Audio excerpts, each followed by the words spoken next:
If you're cruising to St. Kitts, this is one of those ports where you can either waste the day or have an amazing experience if you know what to do.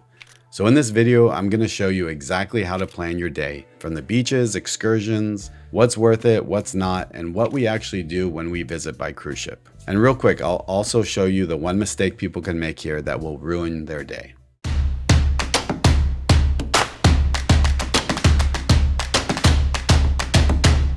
So when you arrive in St. Kitts by cruise ship, right away, you're going to notice how beautiful the landscape is. This can be one of the easiest ports in the Caribbean. You dock at Port Zante, and as soon as you walk off, you're already in the main area. There's shops, bars, restaurants, everything is right here within the port area. This is one example why we like cruising out of Old San Juan, Puerto Rico, because it's more common to get further down into the Southern Caribbean.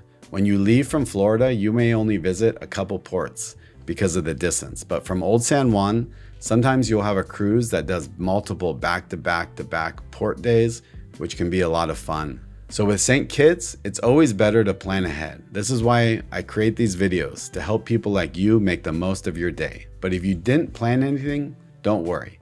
Taxis and tours are literally waiting right outside. But before we go any further, let me make this really simple for you. Here's how I'd plan your day in St. Kitts, depending on your style. If you want a relaxing day, go to the beach. If you want to explore and see views, do an island tour or a fortress tour. If you want something easy and unique, there's the Scenic Railway.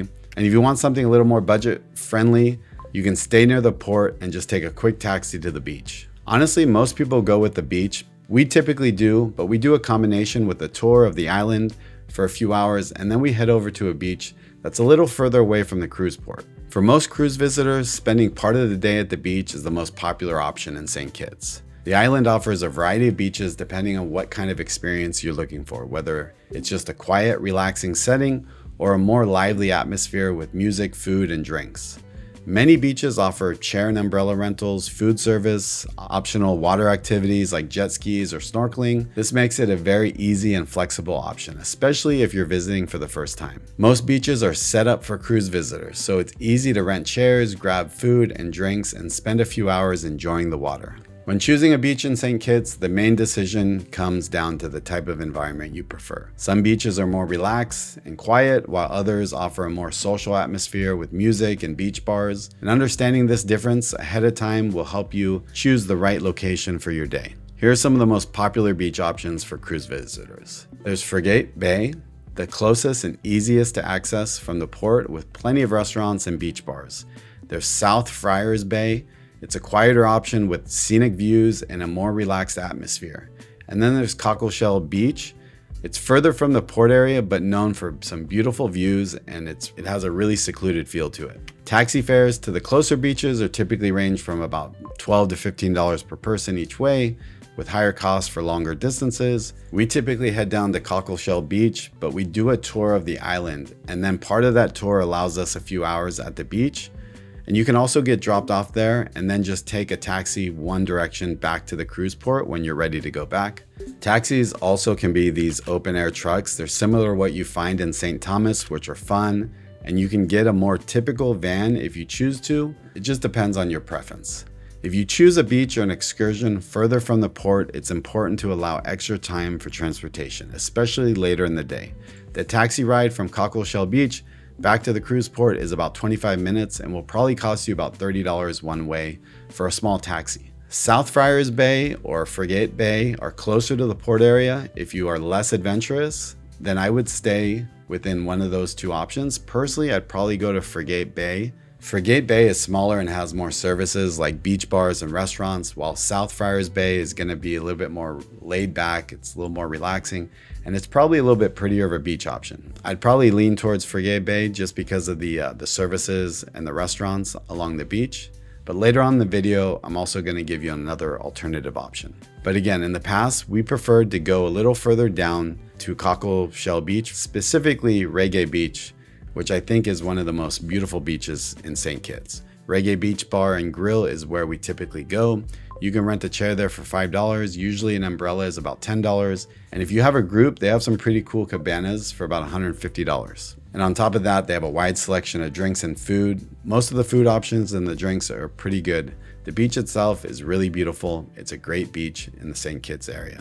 And another option to consider, especially if you've already been to St. Kitts before and you're just not interested in a beach day, is a resort day pass. There are a few local resorts that offer day access or day passes where you can enjoy the pool, get some comfortable seating, enjoy some food and drinks, and it's just a more relaxed, controlled environment for the day. I've included a couple links below. One option that's located fairly close to the cruise port. It's in some cases, depending on your ability, you might be able to walk there from where the cruise ship actually docks. But if you take a taxi, it's just a few minute drive. And I'll be honest, I'm always a little hesitant to share some of these smaller boutique style places because part of what makes them great is that they're not overly crowded. But if you're looking for something different or you prefer something a little quieter with a setting around the pool instead of the beach, this can be a really, really solid alternative. Definitely take a look at the link in the description and see if it's a good fit for your day in St. Kitts.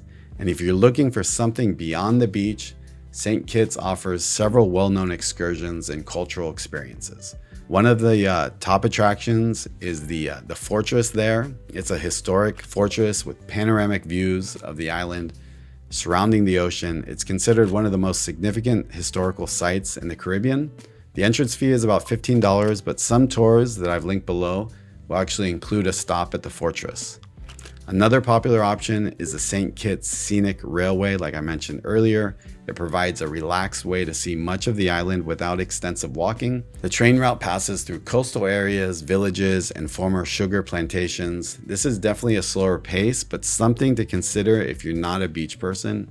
Also keep in mind that if you do decide to do the train ride, it's best to purchase your train tickets directly through the cruise line because the cruise lines usually reserve a large number of tickets in advance. And this is an old train and it's going rather slowly. So just keep that in mind as far as the tour itself. And then additional excursion options include things like catamarans and snorkeling tours, island sightseeing tours, which we like to do, going up to some really beautiful scenic viewpoints, local food tasting, rum tasting experience. These options offer a good mix of sightseeing, culture, and relaxation.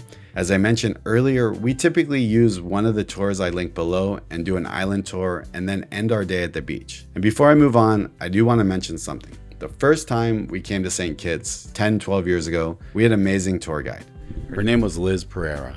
We met her and she had a popular Facebook group for St. Kitts and she made the whole experience in St. Kitts. Our whole day was just unforgettable. We had a fantastic time. Unfortunately, she passed away a few years ago, so I just wanted to take a moment to send our condolences to her family and friends, and if any of you watching toured with her, feel free to share a story down in the comments below. I'd love to hear it. And with that said, I did include a couple links in the description with some great tours in the St. Kitts area with people that are offering tours very similar to what we did with her. And they also have great reputations and good reviews. And here are a few important things to keep in mind before you visit. As I mentioned earlier, just make sure you give yourself enough time to get back to the cruise ship. Planning ahead, returning early helps avoid unnecessary stress and ensures you don't risk missing your cruise ship. St. Kitts is generally considered safe for cruise ship passengers, particularly in areas near the port, beaches, and organized excursions. But with any destination, it's best to stay aware of your surroundings and avoid unfamiliar areas if you're exploring independently. In terms of currency, the local currency is the Eastern Caribbean dollar. However, US dollars are widely accepted throughout the island. I'd recommend that you bring small bills for taxis and tips, and then any of your smaller purchases. Taxi fares are typically fixed rather than metered, so always confirm the price before your trip. Make sure you know whether it's per person or for the entire vehicle, and if you're booking a private tour, confirm the total price in advance. And if you prefer to stay close to the port, downtown Basseterre is within walking distance. This area offers a more local experience.